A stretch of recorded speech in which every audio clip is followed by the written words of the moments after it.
पूरे मामले में सबसे हैरान करने वाली बात यह है कि उसने कॉलेज के कैंपस के अंदर ही छात्राओं के साथ अश्लीलता की और उसका वीडियो रिकॉर्ड किया। सालों तक कॉलेज प्रबंधन की नाक के नीचे विकृत मानसिकता वाला प्रोफेसर अपने कुकर्मों को अंजाम देता रहा और कॉलेज प्रबंधन अपनी आंखें मूंदे रहा। ऐसे में आज का दूसरा सवाल इसी से जुड़ा है कि छात्राओं के शोषण मामले में कॉलेज प्रबंधन पर क्यों उठ रहे सवाल।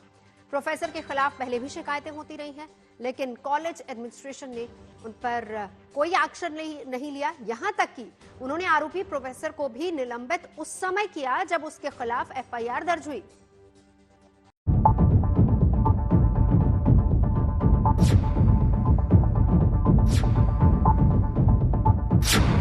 हाथरस के कॉलेज में छात्राओं के सपने पर चोट।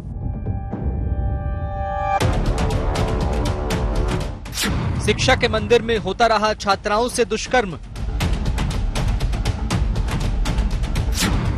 सालों से छात्राओं से दरिंदगी करता रहा प्रोफेसर। कॉलेज प्रबंधन की नाक के नीचे कैंपस में शोषण।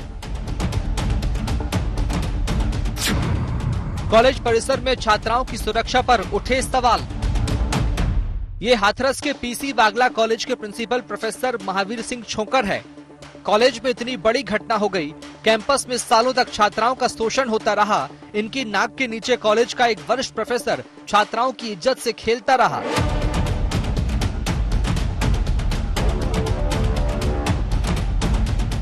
लेकिन इन सब चीजों पर शर्मिंदगी जाहिर करने की जगह पर वो मुस्कुरा रहे हैं। इस पूरी घटना में जिस तरह से कॉलेज प्रबंधन का रुख रहा है वो हैरान करने वाला रहा है। कॉलेज कैंपस में छात्राओं के सपने नीलाम होते रहे। मासूम छात्राएं दुष्कर्मी के हाथों प्रताड़ित होती रहीं। उनके अश्लील वीडियो बनते रहे। इंटरनेट पर वीडियो अपलोड होते रहे, लेकिन ये महाशय कानों में तेल डालकर और आंखों में पट्टी बांधकर सोते रहे और आरोपी प्रोफेसर पर कार्रवाई न करने के बहाने बेचते रहे। कॉलेज को क्या अधिकार था इसमें, आप बताओ क्या अधिकार था? कोई पीड़िता कोई सामने, कोई लड़की कोई सामने आई नहीं, किसी ने कोई बयान नहीं दिया, किसी ने कोई शिकायत नहीं की, तो कॉलेज क्या कार्रवाई करता? जैसे संज्ञान में आया है तत्काल कॉलेज प्रशासन ने कार्रवाई अमल में लाई है। कॉलेज प्रबंधन का रुख इस मामले में कैसा रहा वो इस बात से समझा जा सकता है कि इन्होंने आरोपी प्रोफेसर पर एक्शन तब लिया जब उसके खिलाफ पुलिस ने एफआईआर दर्ज कर ली। आरोपी प्रोफेसर रजनीश कुमार के खिलाफ कॉलेज प्रबंधन को पहले भी कई शिकायतें मिल चुकी थी, लेकिन जांच कराने की जगह कॉलेज प्रबंधन मामले की लीपापोती में जुटा रहा। उसके बाद कॉलेज ने भी कार्रवाई तत्काल प्रभाव से कर दी। संज्ञान में जैसे प्रकरण आया तुरंत एक्शन लिया कॉलेज प्रशासन ने। कॉलेज ने एक्शन कब लिया है? एफआईआर के बाद। तो एफआईआर पुलिस पहले कर चुकी थी ना, पहले उसके बाद ही तो कॉलेज ने लिया है। हाँ, उससे पहले जो कॉलेजों से शिकायतें होती रही, जैसा बताना, तब तक कोई कार्रवाई नहीं।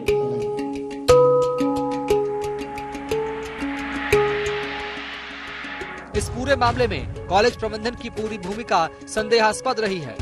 जिस शिकायती खत के आधार पर एक्शन लिया गया है उसमें भी पीड़िता ने कॉलेज प्रबंधन की भूमिका पर सवाल उठाए हैं। पीड़िता ने अपने खत में साफ लिखा है कि इस प्रोफेसर को कॉलेज प्रबंधन की शह मिली हुई थी। लापरवाही उजागर होती है उस डिग्री कॉलेज के प्रिंसिपल की, वहां के जो मैनेजमेंट है उसकी, कि आखिर इतने समय तक क्यों नहीं पता चला। क्या वजह थी कि ये कई वर्षों से, तकरीबन 20 वर्षों से बताया जा रहा है कि वो लगातार इस तरीके के घिनौने कृत्य कर रहा था, और जिसको लेकर क्या लापरवाही सामने आती है। चूंकि साफ तौर से चीफ प्रॉक्टर अगर इस तरीके की अश्लीलता में शामिल था तो क्यों प्रशासन को जानकारी इसकी नहीं मिली? क्या प्रशासन भी इसमें इन्वॉल्व है? क्या लापरवाही में उनके प्रशासन की पूरी जिम्मेदारी बनती है? पुलिस ने मामला दर्ज कर लिया है और आरोपी की तलाश में जुटी हुई है, लेकिन इस पूरे मामले में कॉलेज प्रबंधन की भूमिका पर पुलिस भी हैरानी जता रही है। पुलिस अब उनसे इस मामले में लिखित जवाब मांगने की तैयारी कर रही है। देखिए, पुलिस की एफआईआर जिस दिन हुई है 13 तारीख को, उसके पहले का तो मुझे नहीं पता कि उनके द्वारा ऐसा कुछ किया गया है, लेकिन हम इन संबंध में जो कॉलेज एडमिनिस्ट्रेशन से अवश्य जानने की इन राइटिंग हम पूछेंगे कि आपके पास इस तरह की कोई एप्लीकेशन आई तो आपने इस संबंध में क्या साक्ष्य ग्रहण किए और इस संबंध में क्या कार्रवाई की गई। आरोपी प्रोफेसर रजनीश सालों से कॉलेज कैंपस में छात्राओं का यौन शोषण कर रहा था, लेकिन कॉलेज प्रबंधन इस पूरे मामले से अनजान बना रहा।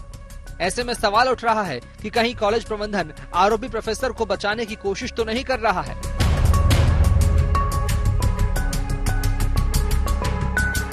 हाथरस से राजेश सिंघल के साथ लखनऊ से आशीष श्रीवास्तव, गुड न्यूज टुडे।